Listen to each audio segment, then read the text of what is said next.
stay where you are. Do not break the stillness of this moment. For this is a time of mystery. A time when imagination is free and moves forward swiftly, silently. This is the haunting hour.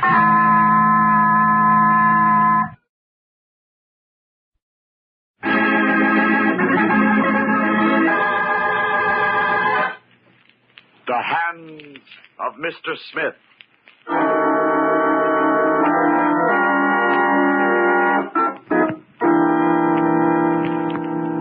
Midnight.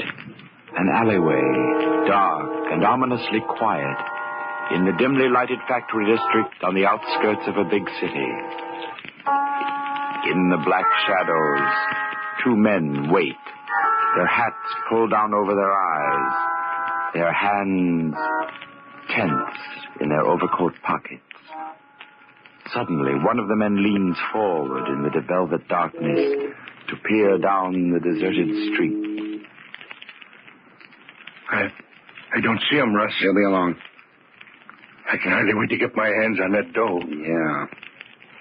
Hey, look, Russ. My hands. The way they're shaking. Take it easy, Tiny. It's funny. Every time I wait and stick up a guy, my mitts get shaking like this. You keep them paws under control. Oh, sure. I'm not kidding. Oh, I won't do nothing. I won't touch the guy. Remember that. But why don't he come, Russ? Get back here. But where is he? I can see the factory door, but he ain't come out yet. Get back here, I said. Okay. Listen. The car's coming. Cops. Huh? Police car. A couple of lousy cops. Shut up. Well, maybe they'll spot our car. Maybe they'll stop and start looking around. I said shut up. Oh, look, they're going by. They ain't stopping. Stand still. They turned the corner. Oh, that's better. Gee. Now my hands are shaking worse than ever. I told you to keep them big paws quiet. I'm trying to, Russ. A guy can't do more than that. Don't do it. When this cashier comes along, keep your hands in your pocket, and you won't be tempted. I'll remember. I won't touch him, Russ. Here he comes. Are you sure? That's him. He's all alone. He just came out of the factory. He's carrying something. A paper bag. He's got the dough in a paper bag.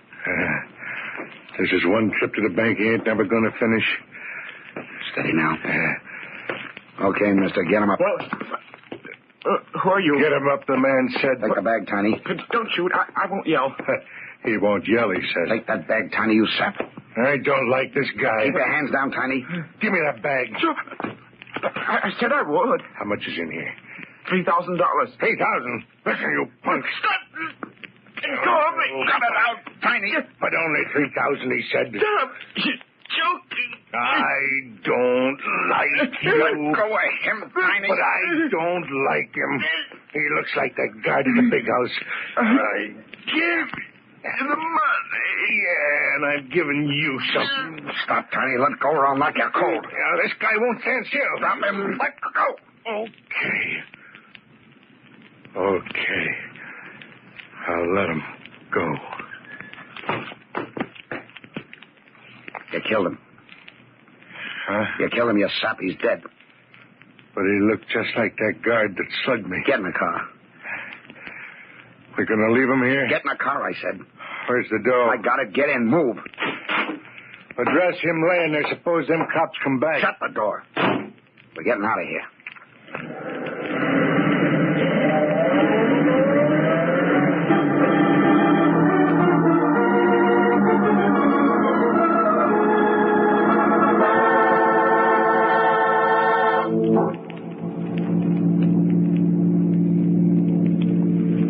Hey, Russ, where are we going? This ain't the way to the apartment. We're not going to the apartment.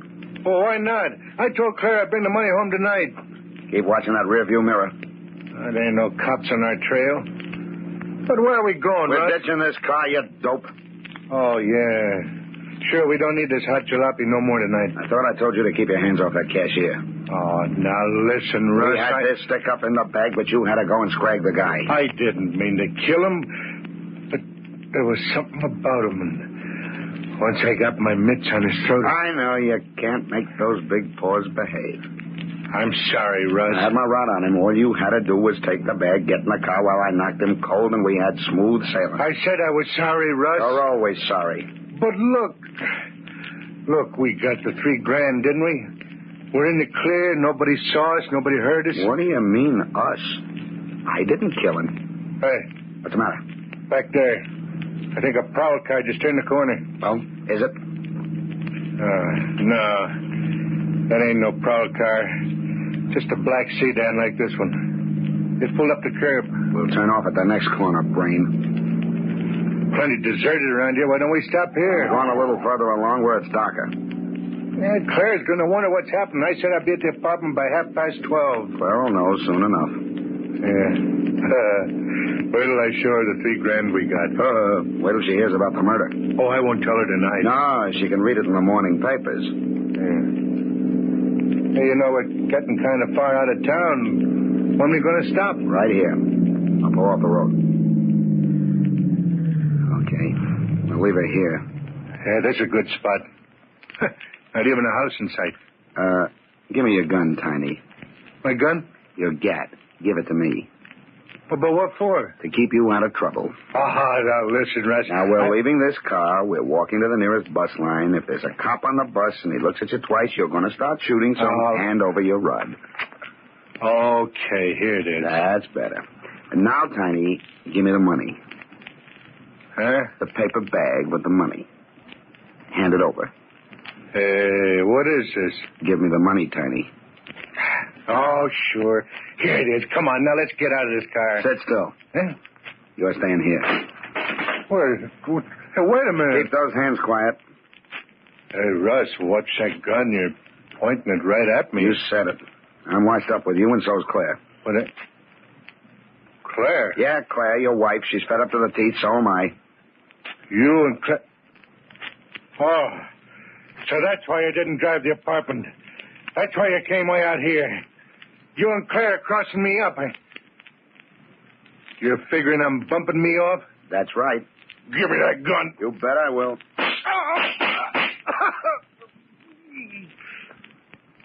Oh, Russ, I'll get you for this. I'll get Claire and you if I have to dig my way out of my own grave.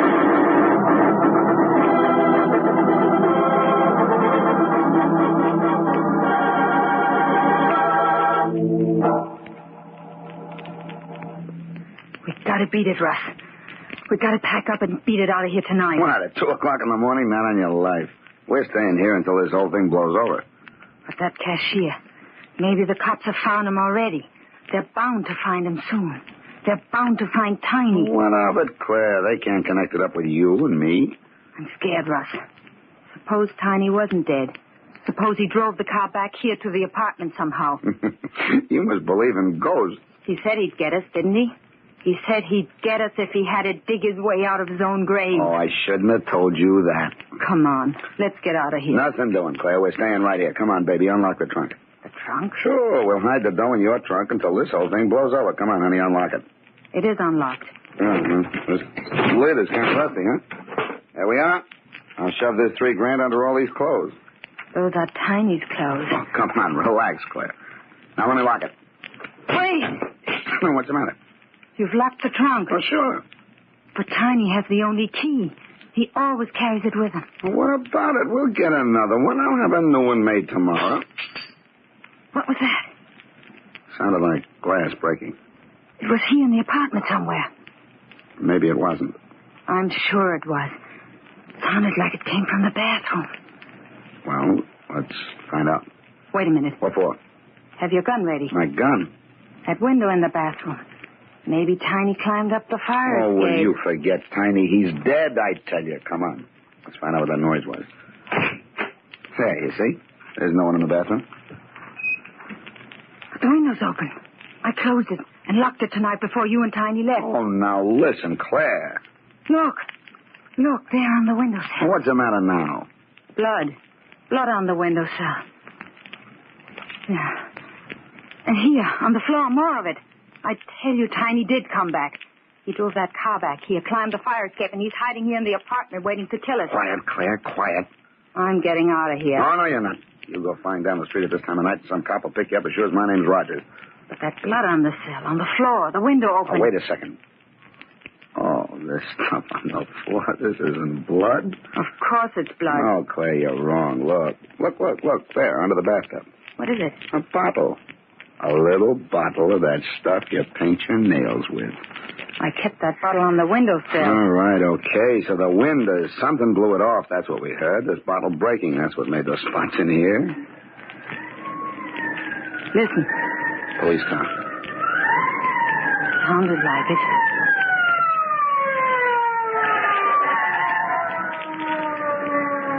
Stopped in front of the building. Someone crying out. Come on, living room.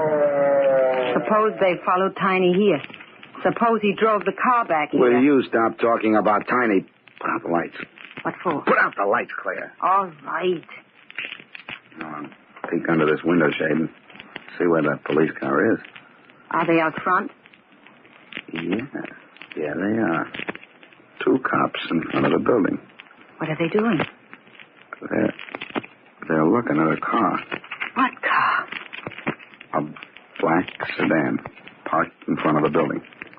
You said the car you used tonight was a black sedan. All right, there's a million black sedans in this country, Mike. But why are the cops looking at the one out front? Why are they putting their flashlights on the running board? Why are they looking inside? How do I know? Because Tiny drove it here. He isn't dead. You didn't kill him. He drove that car back here, climbed the fire escape, and he's in the apartment somewhere waiting to get it. Somebody at the door. So what are you going to do? Open up. Police. Open up, Smith. We want in.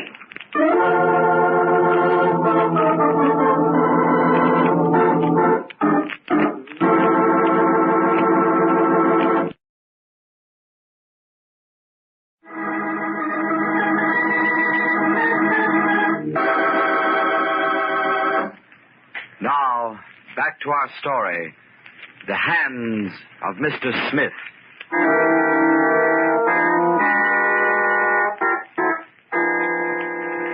The midnight robbery of a cashier by 2 gunmen, Russ Rogers and Tiny Smith, developed swiftly into murder. Tiny, a powerful man with enormous hands, seized the cashier by the throat and killed him. Rogers, furious at his partner's stupidity, then shot Smith and left him in the black sedan in which they had made their getaway. With the stolen money, Rogers hurried to Smith's apartment. There, with Smith's wife, Claire, he hid the money in an old trunk. Suddenly, a police siren sounded outside the building. Then the buzzer to the Smiths' apartment hummed like an angry bee. Somebody's at the door. Open up, Smith. The police. What are we going to do? Put on the lights. You're going to give yourself up? Let me handle this. Put on the lights. Okay. Open up in there, Mr. Smith. We want in. Just a minute. I'm coming. You folks are heavy sleepers. What's the matter, officer? There's a black sedan parked in front of the building with a lot of blood on the running board. Blood? Yeah. All over the running board and a lot more inside. Well, what's it got to do with us? We don't own a car. You don't, huh? No. Maybe you know whose car it is, then. Take a look out the window. I already did. I thought you just got out of bed. I did. I heard the siren out front, came in the living room, and looked out the window. I went back to put on some clothes to go downstairs and find out what it was all about. Who owns that car out front? I don't know. I never saw it in my life before. Where's the janitor of this joint? Janitor? Well, I don't know. He probably... Mr. Monks and his wife live in the basement. There's nobody home. Sometimes the Monks stay overnight with Mrs. Monk's sister. She lives over in Glendale somewhere. Do the Monks own a car? Not that I know of. Who lives in the apartment above this one? Let's see. An old bachelor. A man named Weaver. Maybe that black sedan belongs to him. We wouldn't know. Okay, folks. Sorry to get you out of bed at this time in the morning. That's all right, officer. I'll go up and talk to this Weaver guy. Maybe that stuff on the running board ain't blood, huh? It's blood, all right. Good night. Good night, officer. You're lying to me, Russ. That black sedan out front is the one you killed Tiny in. Now listen, Claire. Tiny didn't die. He drove the car Oh, back here. I tell you, you're nuts. Tiny's dead. That car in front of the building only looks like the one I used tonight. Then how do you explain the blood on the running board? How do you explain the blood inside? I can't explain it. I can, because it's the car you shot Tiny in. He came back here. He's hiding in the apartment somewhere, waiting to kill us. He said he'd dig his way out of his own grave to get us. Oh, what a sap I was to tell you that. Let's get away, Russ. Let's beat it out of here. And leave that $3,000 locked in the trunk? Why did you have to lock that trunk?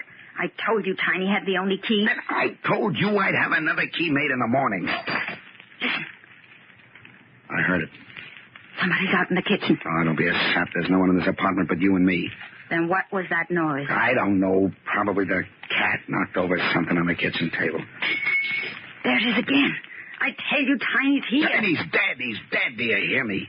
In that car, 2 miles away. Wait. Where are you going? I'm going out in the kitchen. Don't leave me alone. I'm not leaving you alone. You're coming with me. Maybe you believe in ghosts. I don't. Come on. Look. Look, in the bedroom. Oh, it can't be. That's impossible. I knew it. I knew he'd come back. But it can't be. It can't be Tiny. We're seeing things. Why doesn't he say something? Why doesn't he do something? Why does he just lie there on the bed? I'm going in the bedroom. No, don't go near him. I'm going to get the key to that trunk. Don't touch him, Russ. Don't go near him. But Tiny has the key. You told me I got to get it out of his pocket. We'll get the money and beat it. He isn't breathing. His eyes. I can't look at them. All right, steady now. I'll slip my hand in his pocket. I got it. I got the key. Hello, Russ. Let go of my wrist. I said I'd come back, Russ. Let go of my wrist. Drop the key. Claire, get the gun out of my back pocket. A gun won't help you, Russ. You ought to know that now. You're breaking my wrist. Then drop the key on the bed. Okay. I dropped it. That's my pal. Claire. Don't come near him, Claire. Take the key, Claire. Don't come near him, I tell you. Pick up the key. Come around on the other side of the bed and get it. Yes, Tiny. You've always been a good wife, Claire. Take the key. The money we got tonight belongs to you. Tiny, with this money, we can all get away. Sure we can. Pick up the key. Don't be afraid. All right. I will. Now. Stop! Let go of me! Now we're all together again. Your hand is breaking my wrist. We're all together again. You and me and Russ. Russ! Why don't you do something? Yeah, Russ. Why don't you do something? I can't even move. These big hands of mine, they're better than a gun. They can hold you two here, maybe forever.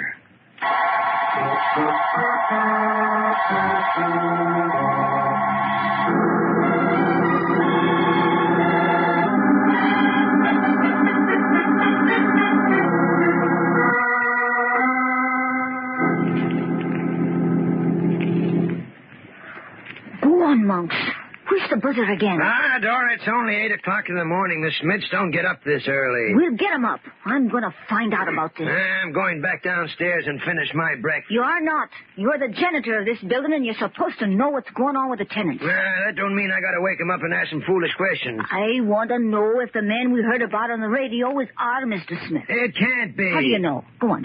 Push the buzzer. We've had enough trouble last night over to your sister's house. Why go looking for more? This ain't looking for trouble. If it was him, we got to know sooner or later, and I want to know now.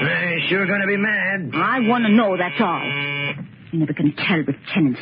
Who'd think that mild old Mr. Weaver was the kind to go out hunting wild animals? That's different. All right. Stop the buzzer, monks.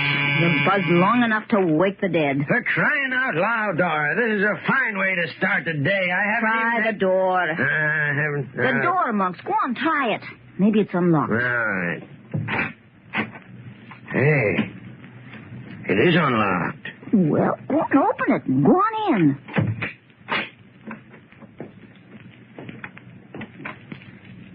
Hey, they got the lights in the living room all turned on. I knew it. I tell you, there's something wrong with them Smiths. For crying out loud. Do you see what I see, Dora? Money. It's money laying all over the floor. They must have been storing that money in that trunk. Look, it's open. Yeah. Some money inside of it, too. Well, the Smiths never had so much money. As far as we knew. There was always something fishy about them Smiths. And their friend, too, Mr. Rogers. Yeah. Hey, what are we going to do? There's someone in the bedroom. It don't sound like Mr. Smith. No, that's not Mr. Smith. Come on, let's get out of here. Are you crazy? We're going to find out what's the matter here. We're going into that bedroom. No, be careful, Dora. There's no telling who it is. Wait. Don't go no further. Hey, it's Mr. Rogers. Yes. What in the world's happened to him? Listen to what he's saying. Car with blood all over it. That was Tiny's car. He came back. Oh, he must have seen Mr. Weaver's car outside with all the blood on it. You'd better tell that old gent that he's scaring the other tenants. It's none of our business if he wants to go off shooting wild animals. But to bring him home dripping blood, it's enough to scare the wits out of anyone. Blood dripping. It was Tiny's blood. Now, Mr. Rogers, that was deer blood. Mr. Weaver's upstairs went hunting yesterday. No, make them let me go. Make them take the cuffs off. Cuffs? Tiny did it. He clamped me to the bed. You're not clamped to the bed, Mr. Rogers. Your sleeve's caught in the rod at the edge of the bed. Monks, look at his hair. He didn't have white hair when he was here yesterday. What happened, Mr. Rogers? What happened to you? Tiny did it. He put his hands around her throat. Tiny did it. Oh, he's out of his head. Dora, it's true. On the other side of the bed, Mrs. Smith. She's on the floor. Oh, maybe she's fainted. No, there's marks on the neck. Say, Rogers, cut the act. Maybe you killed her. Tiny did it. With his hands on her throat, make him get off the bed. Make him get off the bed and open these cuffs. Make him get off the bed. There's no one on the bed, Mr. Rogers. Don't lie to me. I can see him. He's right in front of me lying on the bed. But, Mr. Rogers, the bed's empty. The spread hasn't even a wrinkle in it. But I see him. It's Tiny, I tell you. It couldn't be Mr. Smith. Even if something was there, it couldn't be Mr. Smith. It couldn't? No, he was killed. Police found him with 4 bullets in him. He was in a black sedan, they said. We heard it on the radio this morning. They found him dead about 2 miles from here. Yes, they described him on the radio, too. And we knew it was Mr. Smith. He died about 12:30 last night. Yeah, they said he had big hands. Like Mr. Smith. But the funny thing is, he had a key in his hand. A key? Yes, Mr. Rogers, a trunk key. A little trunk key in one of his great big hands.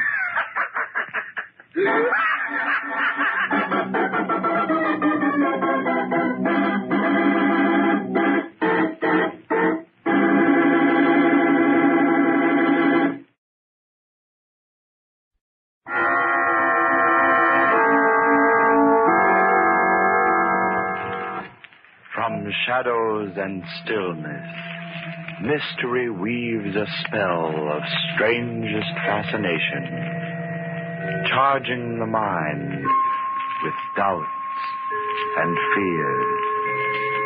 For mystery is a strange companion, a living memory in the haunting hour.